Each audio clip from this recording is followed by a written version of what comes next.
Sir Einstein अकॅडमीच्या YouTube चॅनलमध्ये तुमचं स्वागत. आज जो आपण चॅप्टर स्टार्ट करणार आहोत त्याचं नाव आहे हेरिडिटी अँड एव्होल्युशन.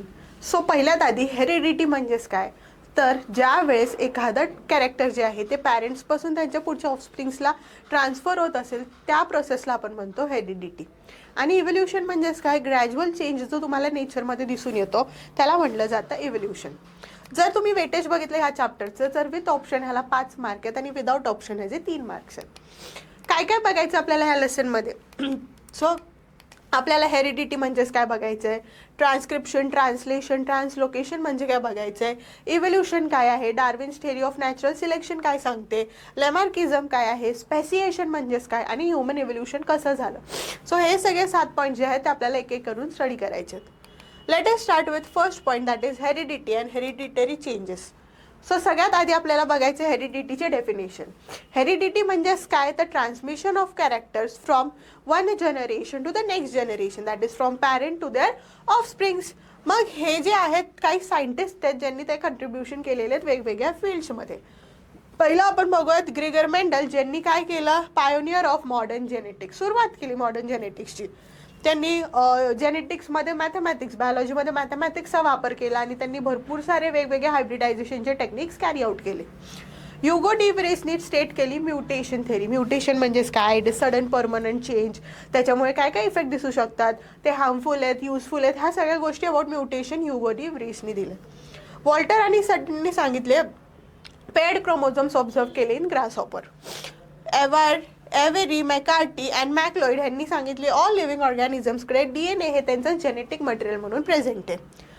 जॅकॉब आणि मॉनड हे gave the model for protein synthesis with the help of DNA in the bacterial cell. आणि लास्टला डॉक्टर हरगोविंद खुराना यांनी सांगितले he was the one to get the Nobel prize for his contribution in discovery of triplet codons for 20 amino acids. असे 20 amino acids आहेत जे protein बनवतात. ह्या 20 amino ॲसिड्सचा जो जेनेटिक कोड आहे, जो नायट्रोजन बेसिसच्या फॉर्ममध्ये प्रेझेंट असतो, तो कोड ट्रिपलेटमध्ये असतो, हे सांगितलं डॉक्टर हरगोविंद खुरानाने. First of all we will see what is gene आणि त्याचं लोकेशन वगैरे काय काय आहे. सो बेसिकली जीन जर तुम्ही बघितलीत तर it is the segment of DNA. What is gene, आता हा जर बघितला तुम्ही, दिस इज द क्रोमोझोम. त्याच्यानंतर हे काय, त्यांचे एंड पोर्शन ज्यांना आपण म्हणतो टीलोमियर्स. त्याच्यानंतर हा अख्खाच्या अख्खा दाखवला आहे जीन आणि DNA. आणि जर तुम्ही बघितलं तर इथे तुम्हाला दाखवलेला आहे जीन. सो हा अख्खा DNA आणि हा काय आहे, gene. So what is gene, it is a segment of DNA. What is gene, it is the segment of DNA. आता हा जो सेगमेंट आहे DNAचा, ज्याला आपण जीन म्हणतो, तो काय कॅरी करतो, तर तो कॅरी करतो genetic message. It carries the genetic message और genetic information and controls the structure and function of the body. आपल्या बॉडीचं सगळं स्ट्रक्चर फंक्शन कोण कंट्रोल करतं, हा gene, which is the segment of DNA. Central dogma जर तुम्ही बघितलं तर what is central dogma. Central dogma म्हणजेच जिथं DNA पासून mRNA तयार होतो आणि mRNA पासून प्रोटीनचं सिंथेसिस होतं, ह्यालाच आपण म्हणतो ट्रान्सक्रिप्शन अँड ट्रान्सलेशन रिस्पेक्टिव्हली. आणि this is the central dogma of molecular biology. काय काय सांगितलं मी, what is central dogma of molecular biology. DNA पासून काय होणार आहे, ट्रान्सक्रिप्शन होऊन RNA तयार होणार आहे, RNA पासून ट्रान्सलेशन होऊन प्रोटीन्स तयार होणार आहेत, ह्यालाच म्हटलं जातं central dogma of molecular biology. ज्यावेळेस DNA स्वतःचेच कॉपीज तयार करेल, म्हणजे DNA पासून DNAच बनवेल, त्या प्रोसेसला म्हटलं जातं replication. It is called as replication. ज्यावेळेस DNA mRNA तयार करेल त्याला म्हटलं जातं ट्रान्सक्रिप्शन. आणि ज्या वेळेस mRNA पासून प्रोटीन तयार होतील त्याला म्हटलं जातं translation. So the process of formation of single stranded RNA from double stranded DNA is called as what, transcription. आता हे ट्रान्सक्रिप्शन होत असताना फक्त एकच स्ट्रँड जो आहे DNAचा, DNA डबल स्ट्रँडेड मॉलिक्यूल आहे, पण ट्रान्सक्रिप्शन होत असताना DNAचा एकच स्ट्रँड जो आहे तो ॲज अ टेम्पलेट म्हणून फंक्शन करतो. म्हणजे त्या DNAच्या 2 स्ट्रँडपासून एका स्ट्रँडपासूनच mRNA तयार होऊ शकणार आहे. So only one strand act as a template to synthesise what, to synthesise the mRNA. Thus mRNA form has same coded message as that of the DNA. कसे असणार आहेत न्यूक्लियोटाइड, सगळे सेम असणार आहेत, जे कुठं प्रेझेंट दिसतात, DNA मध्ये प्रेझेंट दिसतात. डीएनए कडे 4 न्यूक्लिओटाइड्स आहेत. कुठले आहेत ते 4 न्यूक्लिओटाइड? ए, टी, जी आणि सी. ए म्हणजे ॲडेनिन, टी म्हणजे थायमिन, जी म्हणजे ग्वानिन, सी म्हणजे सायटोसिन. तेच जर तुम्ही डीएनए मध्ये बघितलं तर तुम्हाला असं दिसणार आहे, हा जो ॲडेनिन आहे तो नेहमी थायमिन सोबत बेस पेअरिंग करतो आणि जो ग्वानिन आहे तो नेहमी सायटोसिन सोबत कॉम्प्लिमेंटरी बेस पेअरिंग करतो. त्यातला पण ए जो आहे तो टी सोबत 2 हायड्रोजन बॉन्ड्सनी बेस पेअरिंग करतो. जी जो आहे तो सी सोबत 3 हायड्रोजन बॉन्ड्सनी बेस पेअरिंग करतो. हेच आरएनए मध्ये टीच्या जागी कोण असतं? You. So in RNA instead of thymine, uracil is present, which base pairs with A. So in mRNA तुम्हाला काय दिसणार आहे? जी आणि सी आहेत तसे दिसणार आहेत बेस पेअरिंग फॉर्म करणारे. ए सोबत फक्त कोण असणार आहे? Attached you. So a pairs with you आणि जी पेअर्स विथ सी. हे कुठे? आरएनए मध्ये. आणि हे कुठं दिसतं? डीएनए मध्ये. टी डीएनए मध्ये असतो, यू आरएनए मध्ये असतो.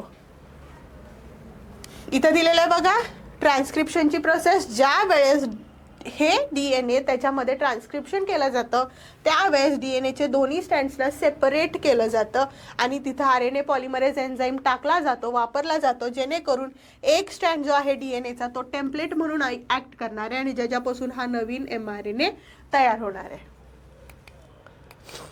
Okay, what is translation? So translation म्हणजेच एमआरएनए पासून ज्यावेळेस तुम्ही प्रोटीन सिंथेसिस कराल त्या प्रोसेसला म्हटलं जातं translation. So process of protein synthesizing by using the codes present on mRNA. हा एमआरएनए जर तुम्ही ह्याच्यावरती बघितलं तर इथे काय दिसतात? AUG, UUC, AAA असे काही कोडॉन्स प्रेझेंट आहेत. कोडॉन्स कसे असतात? ट्रिपलेट. इथं AUG एक कोडॉन आहे, UUC एक कोडॉन आहे, AAA एक कोडॉन आहे. म्हणजेच हे कोडॉन नेहमी कसे असतात? ट्रिपलेटच्या फॉर्ममध्ये प्रेझेंट असतात. MRNA formed in the nucleus comes in the cytoplasm for translation process. ट्रान्सक्रिप्शनच्या वेळेस जो एमआरएनए तयार झालेला आहे तो एमआरएनए न्यूक्लियसमध्ये तयार होतो. म्हणजेच ट्रान्सक्रिप्शन प्रोसिजर जी आहे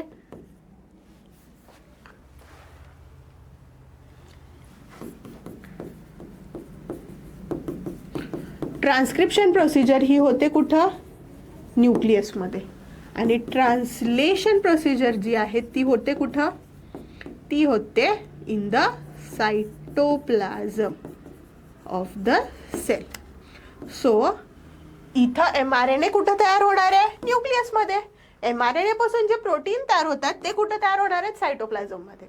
mRNA which is formed in nucleus आता तो बाहेर येतो कुठल्या प्रोसिजरसाठी? ट्रान्सलेशन प्रोसिजरसाठी. Codes present on mRNA for each amino acid consists of how many nucleotides? 3 nucleotides. AUG एक कोडॉन, UUC दुसरा कोडॉन, AAA तिसरा कोडॉन. एका ह्याच्यात किती न्यूक्लिओटाइड्स आहेत? 3 न्यूक्लिओटाइड्स आणि त्यालाच आपण काय म्हणतो? Triplet codon. TRNA has anticodon. इथं जो टीआरएनए बाइंड करायला येतो ना त्याच्याकडे काय प्रेझेंट आहेत? अँटीकोडॉन्स प्रेझेंट आहेत. Next, which is the nucleotide sequence complementary to the sequence present on mRNA. काय आहे अँटीकोडॉन? अँटीकोडॉनची ही जी सिक्वेन्स आहे ती कशी आहे? कॉम्प्लिमेंटरी आहे. कुणाला? इथल्या कोडॉनला. सो तुम्ही इथे जर बघाल AUG त्याला कॉम्प्लिमेंटरी सिक्वेन्स अँटीकोडॉन जो एमआरएनएच्या वरती प्रेझेंट आहे म्हणजेच कुणावरती? टीआरएनए वरती प्रेझेंट आहे. AUG सोबत अँटीकोडॉन आहे UAC, UUC सोबत अँटीकोडॉन आहे AAG आणि AAA सोबत अँटीकोडॉन असणार आहे UUU. So mRNA carries what? MRNA carries codon. TRNA carries what? TRNA carries anticodon. आलं लक्षात? एमआरएनए कडे काय प्रेझेंट आहेत? कोडॉन्स प्रेझेंट आहेत.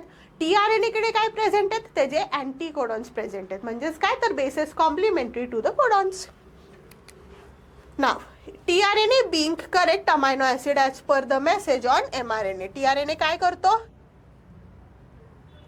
टीआरएनए जो आहे तो करेक्ट अमायनो ऍसिड आणतो. इथं टीआरएनए ओळखलं इथलं कोडॉन कुठला आहे त्याच्या अगेन्स्ट अँटीकोडॉन घेऊन आला आणि त्या अँटीकोडॉन सोबत त्याने आणलेला आहे करेक्ट अमायनो ऍसिड आणि तो अमायनो ऍसिड तो कुठं सोडणार आहे? तर रायबोझोमच्या कॉम्प्लेक्समध्ये. सो आपण काय काय बघितलं? mRNA कॅरीज कोडॉन आणि tRNA काय कॅरी करतो, अँटी कोडॉन कॅरी करतो. आता ज्या वेळेस अमायनो ॲसिड्स येतील त्यावेळेस आपण बघितलं की tRNA काय करतोय, tRNA अमायनो ॲसिड्सना एक एक करून घेऊन येतोय. म्हणजेच इथं tRNA या पहिल्या अमायनो ॲसिडला आणलंय, त्याच्यानंतर तो दुसऱ्या अमायनो ॲसिडला आणतोय, इथून हा तिसऱ्या अमायनो ॲसिडला आणतोय. सो असं करत tRNA एक एक अमायनो ॲसिड त्या रायबोझोमच्या सब युनिटला आणून देतोय.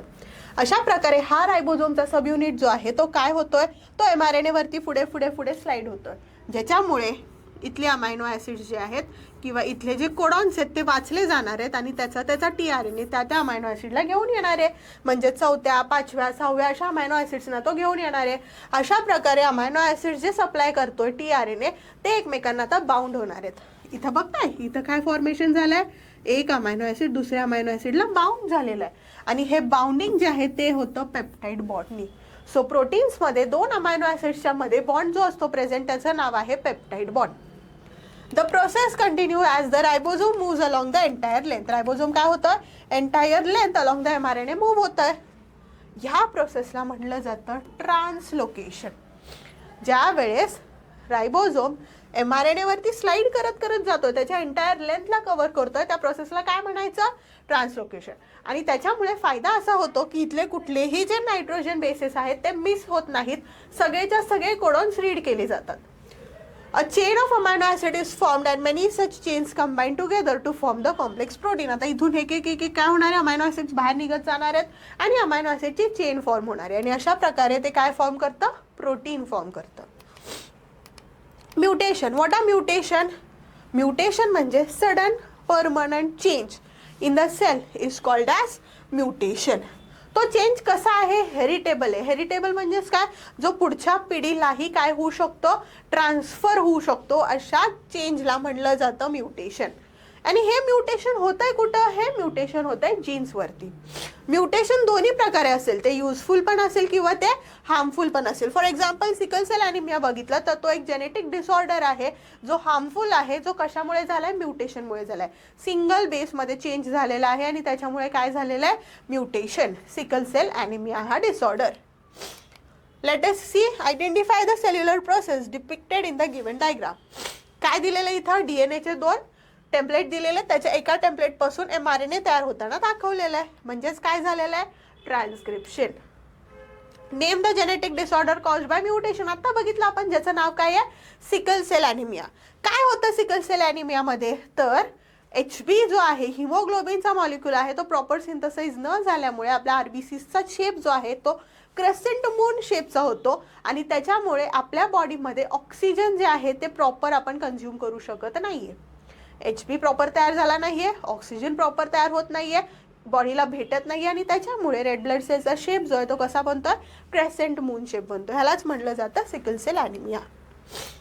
प्रिव्हियसली आस्क्ड बोर्ड क्वेश्चन्स कुठले आहेत, transfer of information from molecule of DNA to mRNA is called as what, it is called as transcription.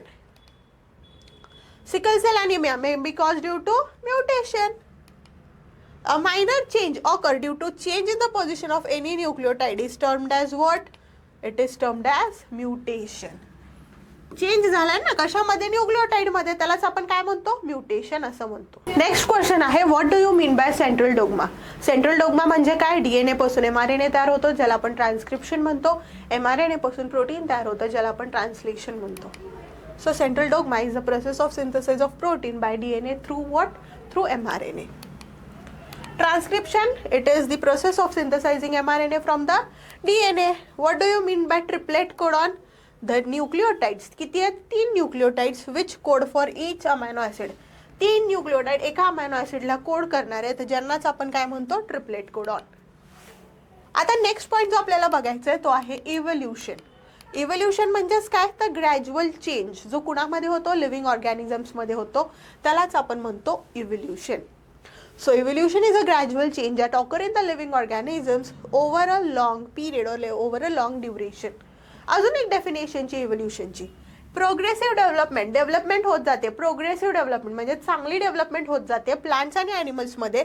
कुणापासून? त्यांच्या पूर्वजांपासून. From the ancestors having different structural and functional organisation. जे त्यांचे पूर्वज होते, जे त्यांचे अँसेस्टर होते, त्यांचं स्ट्रक्चरल फंक्शनल ऑर्गनायझेशन वेगळं होतं आणि त्यांच्यापासून डेव्हलपमेंट होत गेलेली आहे नवीन पिढीची, ज्यांचं स्ट्रक्चरल आणि फंक्शनल ऑर्गनायझेशन वेगळं आहे, मॉडिफाईड आहे आणि प्रोग्रेसिव्हली डेव्हलप्ड आहे. Theory of evolution. 3.5 billion year ago, simple elements were present in the ocean. Life form सुरू झाली ती कुठून सुरू झाली? ओशन पासून सुरू झाली. ओके, सो जे केमिकल इव्होल्युशन आपण म्हणतो त्याची सुरुवात पण कुठून झाली? ओशन्स पासून, पाण्यापासून झाली. किती वर्षांपूर्वी? 3.5 बिलियन इयर्स ॲगो. त्याच्यानंतर simple organic inorganic molecules form व्हायला सुरुवात झाली. त्याच्यानंतर प्रोटीन आणि न्यूक्लिक ॲसिड्स फॉर्म व्हायला सुरू झाले आणि त्याच्यानंतर पहिला primitive type of cell form झाला. आता तो जो पहिला प्रिमिटिव्ह सेल होता त्याचं नॅचरल सिलेक्शन झाल्यानंतर सम ऑफ द सेल्स वर सिलेक्टेड अगेन्स्ट अदर. जे चांगले सेल्स होते, जे फिटेस्ट सेल्स होते त्यांना सिलेक्ट केलं गेलं, जे वीकर होते त्यांना नाही सिलेक्ट केलं गेलं. स्लो आणि ग्रॅज्युअल चेंज झाल्यानंतर हळूहळू त्या सिम्पल ऑर्गॅनिझमपासून कॉम्प्लेक्स ऑर्गॅनिझम फॉर्म झाला आणि मग प्रोग्रेसिव्ह डेव्हलपमेंट झाली प्लांट्सची आणि ॲनिमल्सची. सो हे काही स्टेप्स आहेत. इव्होल्युशन कसं झालं, प्लांट्स ॲनिमल्स कसे आले, तर काही सिम्पल इनऑर्गॅनिक ऑर्गॅनिक मॉलिक्युल्स आधी प्रेझेंट होते, त्याच्यापासून प्रोटीन अमायनो ॲसिड्स तयार झाले, त्याच्यानंतर सिम्पल लाईफ फॉर्म्स आले आणि मग कॉम्प्लेक्स लाईफ फॉर्म आले. एव्हिडन्सेस, प्रूफ काय काय इव्होल्युशनचे? तर काही प्रूफ मॉर्फोलॉजिकल आहेत, काही ॲनाटॉमिकल आहेत, काही वेस्टिजियल ऑर्गन्स आहेत. पहिला आपण बघूयात मॉर्फोलॉजिकल एव्हिडन्सेस. मॉर्फोलॉजिकल म्हणजेच काय? Based on similarities in the external characters. काही जे आहेत mouth structure, position of eyes, ह्यामध्ये तुम्हाला काय दिसतं तर त्यांचे जे कॅरेक्टरिस्टिक आहेत, एक्सटर्नल कॅरेक्टरिस्टिक, ते सिमिलर आहेत आणि त्यालाच आपण कशामध्ये घेतो? मॉर्फोलॉजिकल एव्हिडन्समध्ये त्याला कॅटेगराईज करतो. ॲनाटॉमिकल एव्हिडन्सेस. ॲनाटॉमिकल म्हणजेच कसले? Internal structure based on similarities in the anatomical structures. म्हणजेच कुठले? Internal structures. बोन्स असतील, जॉईंट्स असतील, वेगवेगळ्या ऑर्गन्सचे ॲनिमल्समधले, ते आपण काय करतो? इथं बघतोय, स्टडी करतोय, त्या एव्हिडन्सला म्हटलं जातं ॲनाटॉमिकल एव्हिडन्सेस. हे काय आहेत? Homologous structures. Human, cat, horse, bat, dolphin यांचे होमोलॉगस स्ट्रक्चर्स दिलेले आहेत हाताचे. Humerus, radius, ulna, carpels, metacarpal, phalanges कसे दिसत आहेत? सगळ्यांमध्ये तुम्हाला सेम प्रेझेंट दिसत आहेत. वेस्टिजियल ऑर्गन्स म्हणजेच काय? जे आता कुठल्याही उपयोगाचे नाहीत, जे आपण आता वापरत नाहीत, अशा ऑर्गन्सना म्हटलं जातं वेस्टिजियल ऑर्गन. पण त्यांचा आधीच्या काळी पूर्वजांना उपयोग होता, ते त्याला यूज करत होते त्या ऑर्गनला, पण आता आपण त्याला यूज करत नाही. बघा, vestigial organs are useless organ that are degenerated or that are underdeveloped due to non functionality through several years. For example appendix, it is fully functional in ruminants. ते आपल्यामध्ये आता काही कामाचं नाही आहे, ते कॅटल्समध्ये आता उपयोगाचं आहे. बिकॉज आपले पूर्वज जे होते ते कच्चे झाडं खायची, कच्चे पालेभाज्या खायचे, त्यांना न उकडवता, न शिजवता. त्याच्यामध्ये जे सेल्युलोज प्रेझेंट होतं ते डायजेस्ट करायला अपेंडिक्सची मदत होत होती. पण आता आपण कुक्ड फूड खातोय, बरोबर, शिजवलेलं अन्न खातोय, मग आपल्याला अपेंडिक्स गरज लागत नाही, कारण की आता आपल्याला सेल्युलोज डिग्रेड करायची गरज लागत नाही, because we eat cooked food. तेच जर तुम्ही कॅटल बघितलं तर कॅटल काय करतात? आहेत तसे झाडं खात आहेत, पालेभाज्या खात आहेत, ते त्यांना उकडून कुक करून खात नाही आहेत आणि म्हणून त्यांना अपेंडिक्सची गरज अजून पण लागते, पण आपल्या ह्युमन्सना ती लागत नाही आहे. मसल्स ऑफ इयर पिन्ना, हा वाला part, it is useful in monkeys and other animals like rabbit, cows, horse etcetera for movement of ear pinna. त्याचा आपल्यामध्ये आता उपयोग नाही आहे. Tail bone, body hairs, wisdom teeth, अक्कलदाढ जी असते ती, त्याचाही काही उपयोग नाही आहे. नेक्स्ट आहेत पॅलेंटोलॉजिकल एव्हिडन्सेस. पॅलेंटोलॉजिकल म्हणजेच असे एव्हिडन्सेस जे फॉसिल रेकॉर्डवरती प्रेझेंट आहेत, बेस्ड आहेत, त्यांना आपण म्हणतो पॅलेंटोलॉजिकल एव्हिडन्सेस. जर इथं तुम्ही बघितलं तर तिथं काय दाखवलेलं आहे? फॉसिल रेकॉर्ड दाखवलेलं आहे. Remnants and impressions of organism that remain preserved under the ground is called as fossils. काय फॉसिल? इम्प्रेशन ऑफ ऑर्गॅनिझम, जे कुठं प्रेझेंट दिसतं? तुम्हाला ग्राउंडमध्ये प्रेझेंट दिसतात, त्यांनाच आपण काय म्हणतो? फॉसिल्स म्हणतो. आणि फॉसिल्सवरून जर तुम्ही स्टडी करत असाल, एव्हिडन्सेस बघत असाल, तर त्याला म्हटलं जातं पॅलेंटोलॉजिकल एव्हिडन्सेस. टेक्निक्स कुठले यूज केले जातात? टेक्निक जे आहे ते वापरली जाते कार्बन डेटिंगची टेक्निक. कुठलंही पॅलेंटॉलॉजिकल एव्हिडन्स घ्यायचा असेल तर त्यासाठी कुठली टेक्निक वापरली जाते? कार्बन डेटिंगची technique. Carbon consumption of animal and plant stops after death. Death झाल्यानंतर तो ॲनिमल किंवा प्लांट कार्बन कंझ्युम करत नाही. डिकेइंग सुरू होतं C14चं. Ratio of C14 to C12 changes constantly with time and as C12 is non-radioactive in the dead animals, organisms. What is carbon dating? Measuring the radioactivity of C14 and ratio of C14 to C12 present in the remains of dead organism is called as carbon dating. काय करतोय आपण carbon dating मध्ये? Radio activity major करतोय C14 ची. C12 कसा आहे? Non radio active dead animals मध्ये. So आपण कार्बन डेटिंग मध्ये मेजर करतोय C14 ची रेडिओ ऍक्टिव्हिटी आणि C14 टू C12 चा रेशो आपण चेक करतोय कुणामध्ये? रिमेन्स ऑफ डेड ऑर्गॅनिझम्स मध्ये.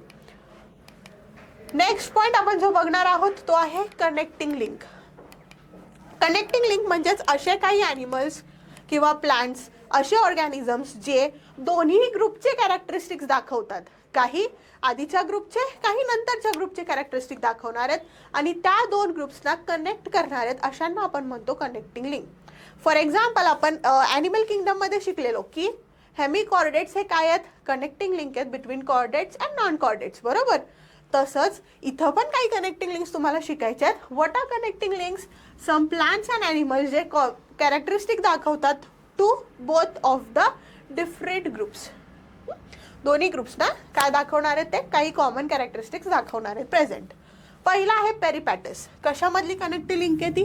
ॲनिलिडा अँड आर्थ्रोपोडा. मग त्याच्यामध्ये ॲनिलिडाचे कुठले कॅरेक्टरिस्टिक्स आहेत? बॉडीवरती सेगमेंट प्रेझेंट आहे, क्युटिकल प्रेझेंट आहे, पॅरापोडिया प्रेझेंट आहे. आर्थ्रोपोडाचे कुठले कॅरेक्टरिस्टिक्स आहेत? ट्रकियल रेस्पिरेशन आहे आणि ओपन सर्क्युलेटरी सिस्टीम आहे. सो पेरिपॅटस हे कनेक्टिंग लिंक आहे ॲनिलिडा आर्थ्रोपोडामध्ये, जे दोन्हीचे पण काय दाखवत आहेत? कॅरेक्टरिस्टिक्स काही दाखवत आहेत प्रेझेंट. पेरिपॅटस. नेक्स्ट जे ऑर्गॅनिझम आहे कनेक्टिंग लिंक ते आहे डक बिल्ट प्लॅटिपस. ते कुणामधलं कनेक्टिंग लिंक आहे? It is connecting link between reptiles and mammals. तर रेप्टाइल्सचं कुठलं कॅरेक्टरिस्टिक दाखवता येते? एग लेइंगचं. मॅमल्सचं कुठलं कॅरेक्टरिस्टिक दाखवता येते? The presence of memory Gland and what and presence of hair on the body. हे मॅमलियन कॅरेक्टरिस्टिक्स ते दाखवतात. नेक्स्ट जे आहे एक्झाम्पल ते आहे लंगफिश ऑर्गॅनिझमचं. तो लंगफिश कशामधला कनेक्टिंग लिंक आहे? Between Pisces and amphibian. पायसेसची कुठली कॅरेक्टरिस्टिक तो दाखवतोय? फिन्स प्रेझेंट आहेत त्याच्यामध्ये. ॲम्फिबियनचं कुठलं कॅरेक्टरिस्टिक दाखवतोय? तो रेस्पिरेशन करू शकतो with the help of lungs. So असे काही कनेक्टिंग लिंक्स आहेत जे दोन्ही ग्रुपचे कॅरेक्टरिस्टिक्स दाखवणार आहेत.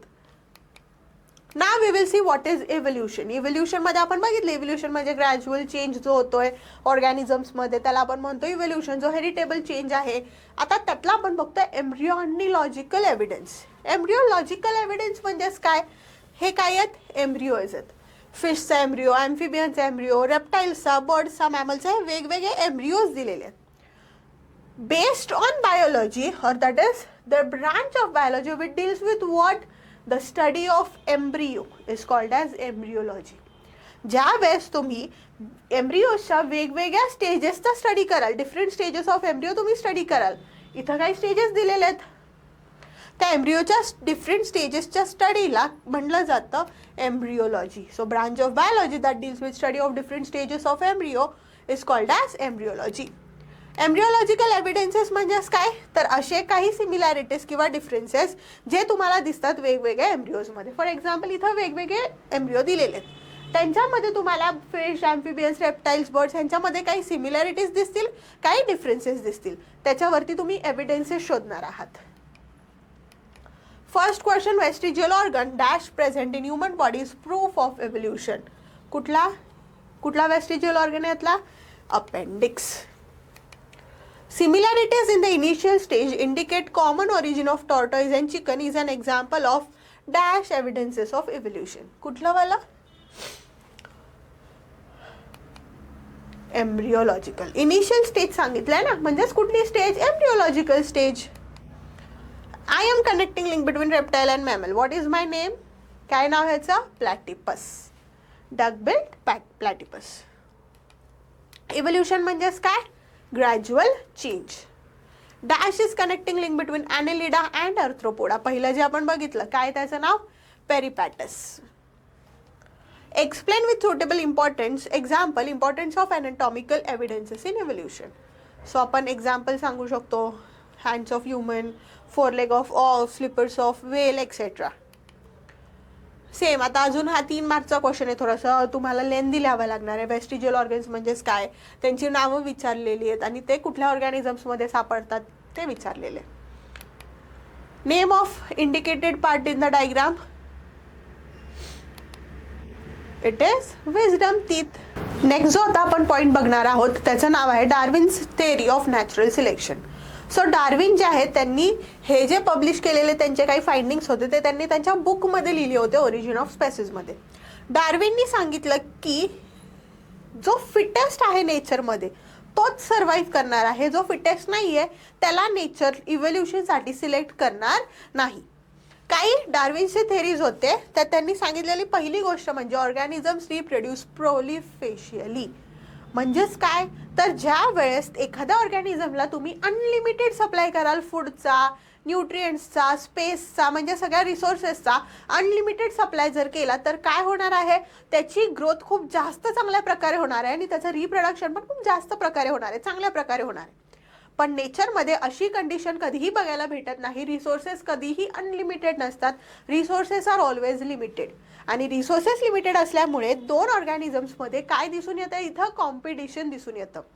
So under limited resources organism compete with each other. काय करणार आहेत ऑर्गॅनिझम, एकमेकांसोबत कॉम्पिटिशन करणार आहे.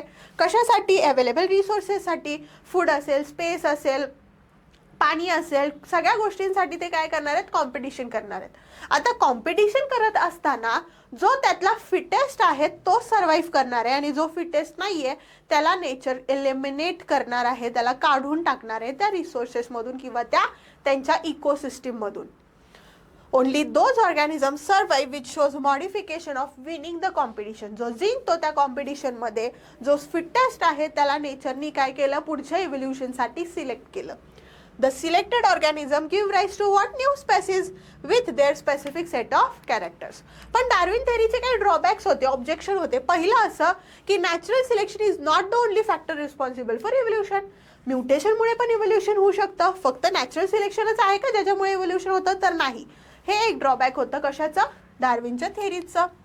दुसरं असं, Darwin did not explain inheritance of useful and useless modification. एका जनरेशनपासून दुसऱ्या जनरेशनला युजफुल किंवा युजलेस कॅरेक्टरिस्टिक्स कसे पास होत आहेत हे डार्विनला सांगता आलं नाही. थोडक्यात डार्विनला इनहेरिटन्सबद्दल काहीही सांगता आलं नव्हतं त्यावेळेस. No explanation was given regarding the changes which was provided in the theory. म्हणजे म्युटेशनबद्दल पण काहीही ह्याच्यामध्ये स्टेट केलं गेलं नव्हतं डार्विनच्या थेअरीमध्ये. सो डार्विनचे काही ऑब्जेक्शन्स बघितले आपण, कुठले ते, पहिलं तर फक्त नॅचरल सिलेक्शन नाही आहे ज्याच्यामुळे इव्होल्युशन होतं, बाकीच्या गोष्टीही आहेत ज्याच्यामुळे इव्होल्युशन होऊ शकतं. दुसरी गोष्ट, इनहेरिटन्सबद्दल त्यांना सांगता आलं नाही. आणि तिसरी गोष्ट, म्युटेशनबद्दलही त्यांच्या थेअरीमध्ये कुठंही एक्सप्लेनेशन नव्हतं. काही क्वेश्चन्स आहेत आता. Darwin had publish the book. नाव काय होतं त्यांच्या बुकचं, origin of species. Explain Darwin theory of natural selection. तुम्हाला एक्सप्लेन करायची ही 3 मार्कचा क्वेश्चन आहे.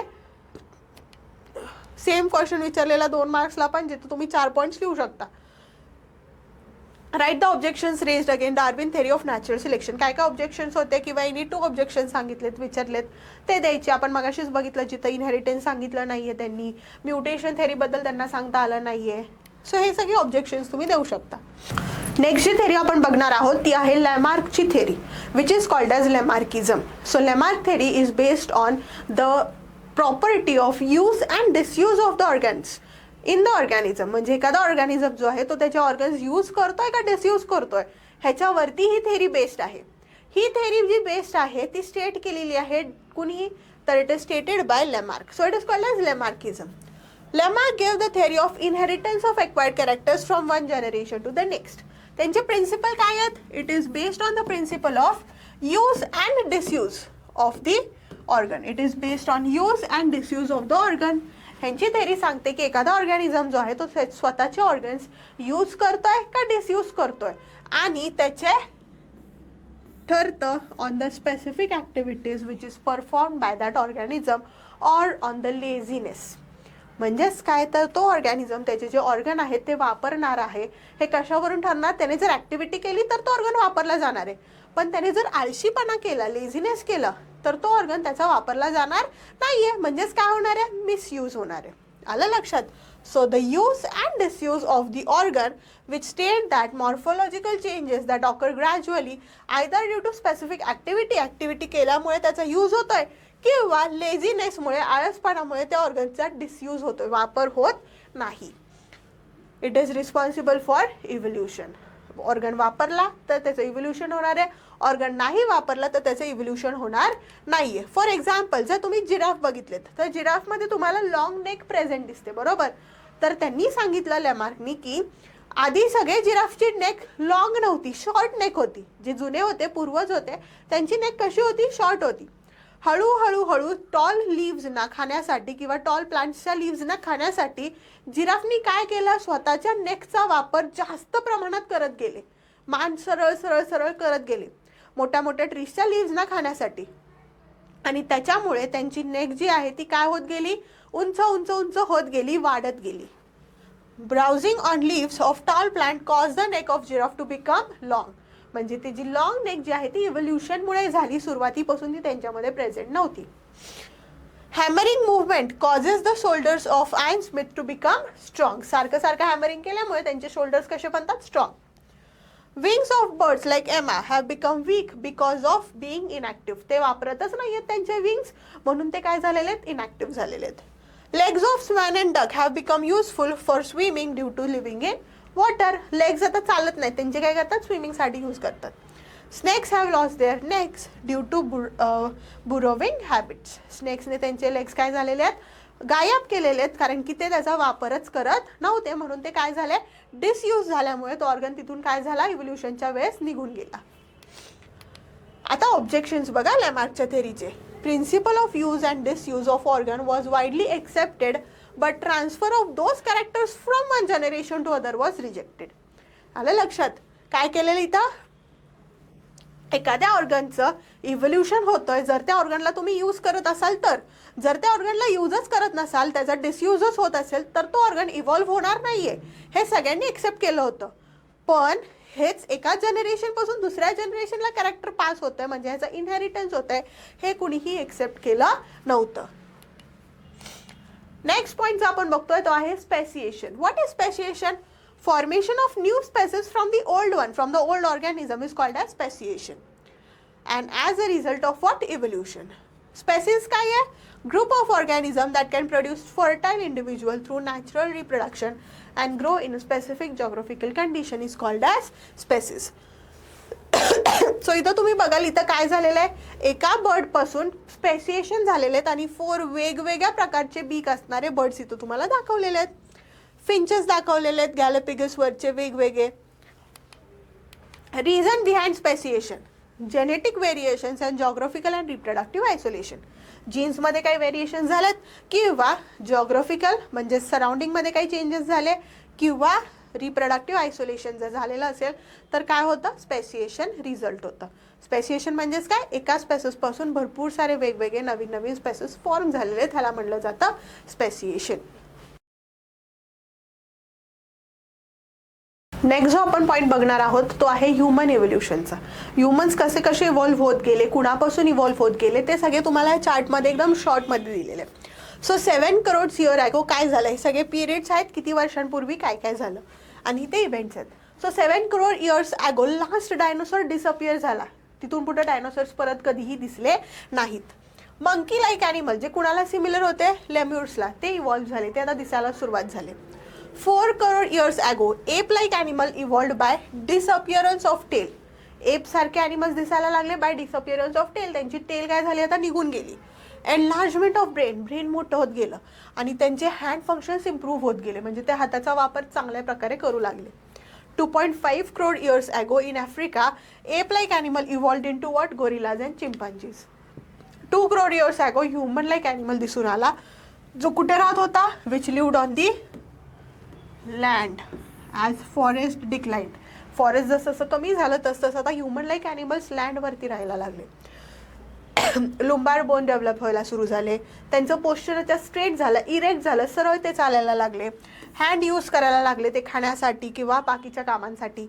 40 लाख इयर्स ॲगो एप ग्रीव in size and became more intelligent. त्यांची साईज पण वाढली आणि त्यांचं ब्रेनची कॅपॅसिटी पण काय होत गेली, वाढत गेली, ते इंटेलिजंट होत गेले. आता 20 lakh years ago morphological similar to genus homo.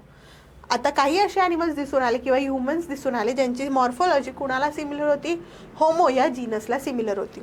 इथं तुम्ही बघाल इव्होल्युशन जे झालं मॅनचं, पहिला ह्युमन लाईक ॲनिमल कधी दिसला, 2 करोड इयर्स बॅक. त्याचे कॅरेक्टरिस्टिक्स कसे होते बघा, इरेक्ट पोश्चर होतं, हँड्स यूज करत होते ते फूड वगैरे खाण्यासाठी, त्यांना म्हणलं जातं रामाफेथेकस.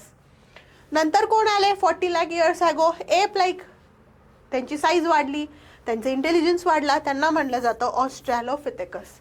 पहिलं कोण आहे रामाफिथिकस, दुसरे कोण आहेत ऑस्ट्रॅलोफिथिकस. 20 लाख इयर ॲगो ज्यांची मॉर्फॉलॉजी जीनस होमोला सिमिलर होती ते आहेत स्केल्ड ह्युमन्स. त्याच्यानंतर बघा 15 lakh years ago human walking with erect posture evolve झालेले पूर्णपणे. It may have existed in China, Indonesia and Asian subcontinents. For 1 lakh year thereafter काय काय झालं बघा खालचे आता events. 50,000 years ago brain evolved class wise man homo sapiens आता आले, ज्यांना आपण म्हणतो क्रो मॅग्नन मॅन. काय म्हटलं जातं त्यांना, Cro Magnon man. 10,000 years ago agriculture आलं, कॅटल रिअरिंग आलं, सिटीज एस्टॅब्लिश व्हायला सुरू झाले आणि कल्चर डेव्हलपमेंट सुरू झालं. म्हणजेच काय, फेस्टिवल्स वेगवेगळे सुरुवात झाली किंवा आपापलं कल्चर कसं जपायचं ते सुरुवात झाली. त्यांना म्हणलं जातं wise man. 5,000 years ago writing सुरू झालं. 400 years ago modern science emerge व्हायला स्टार्ट झालं. 200 इयर्स ॲगो इंडस्ट्रीज स्टार्ट झाल्या. See now first question, dash can be consider as first example of wise man. कोण होतं first example of wise man, Neanderthal man. तुम्हाला chart दिलेला आहे Neanderthal man. Correct sequence identify करायचं आपल्याला. कोण होतं पहिल्यांदा, ऑस्ट्रॅलोफिथिकस, नंतर होतं ड्रायोफिथिकस, आधी होतं एजिएटोफिथिकस, नंतर ड्रायोफिथिकस, नंतर रॅमाफिथिकस आणि मग australopithecus. Right the scientific name of human being. काय नाव ह्युमनचा, homo sapiens. Now overall chapter at glance बघायचं आहे. DNA टू mRNA ट्रान्स्क्रिप्शन कुठे होतं न्यूक्लियसमध्ये, mRNA to amino acid translation जे कुठं होतं सायटोप्लाझममध्ये. एव्हिडन्सेस बघितले आपण वेगवेगळे, मॉर्फोलॉजिकल म्हणजे एक्सटर्नल कॅरेक्टरिस्टिक्स, ॲनाटॉमिकल म्हणजे इंटरनल कॅरेक्टरिस्टिक्स, वेस्टिजियल ऑर्गन्स म्हणजे असे ऑर्गन जे आता आपण वापर करत नाही, पॅलेंटॉलॉजिकल एव्हिडन्स जे फॉसिल्सवरती बेस्ड होते, कनेक्टिंग लिंक्स म्हणजे 2 ग्रुप्समध्ये कनेक्ट करणारी लिंक्स, पेरिपॅटस ॲनिलिड्स आणि अर्थ्रोपोड्समधली आहे, लंग फिश आणि ॲम्फिबियन्समधलं आहे, डक बिल्ड प्लॅटिपस रेप्टाईल्स आणि मॅमल्समधलं कनेक्टिंग लिंक आहे. एम्ब्रिओलॉजिकल एव्हिडन्स म्हणजेच आपण बघितलं स्ट्रक्चर्स आणि changes in the embryo. Organisms reproduce करतात, मग लाईफ टेटनिंग कॉम्पिटिशन्स होतात, सर्वायवल होतं त्यांचं, मॉडिफिकेशन्स होतात त्यांच्यामध्ये, मग स्पेसिएशन होतं ज्याला आपण काय म्हणतो formation of new species from the previous one. जे त्यातले कॉम्पिटिशनला सर्व्हाइव्ह करतायत ते नेचर सिलेक्ट करतो इव्होल्युशनसाठी, जे कॉम्पिटिशन सर्व्हाइव्ह करू शकत नाही त्याला नेचर एलिमिनेट करतो. नंतर आपण बघितलं ऑर्गॅनिझम स्पेसिफिक ॲक्टिव्हिटी करत असेल तर ते जे ऑर्गनचे डेव्हलपमेंट होणार आहे. जर लेझिनेस करत असेल म्हणजे त्या ऑर्गनचा काम करत नसेल, वापर करत नसेल तर तो ऑर्गन डिजेनरेट होणार आहे, काही उपयोग होणार नाही आहे, लॉस होणार आहे तो. आणि जे एक्वायर्ड कॅरेक्टरिस्टिक्स आहेत ते आता काय होणार आहेत, नेक्स्ट जनरेशनला ट्रान्सफर होणार आहेत. इव्होल्युशनच्या थेरी बघितलं आपण, नॅचरल सिलेक्शनची डार्विननी दिली होती. ती काय सांगते, selection of nature it tells the fittest survives and it selected by nature for evolution. Lamarck theory सांगते on the use and disuse of the organ, inheritance of acquired character, speciation reproductive आयसोलेशनमुळे होईल किंवा geographical आयसोलेशनमुळे होईल. So overall आपण एक chapter शॉर्टमध्ये बघितला at glance, कुठले कुठले पॉईंट्स आपण शिकलो आहेत ते. This is all for this chapter. Now in next we will see the next chapter. Thank you.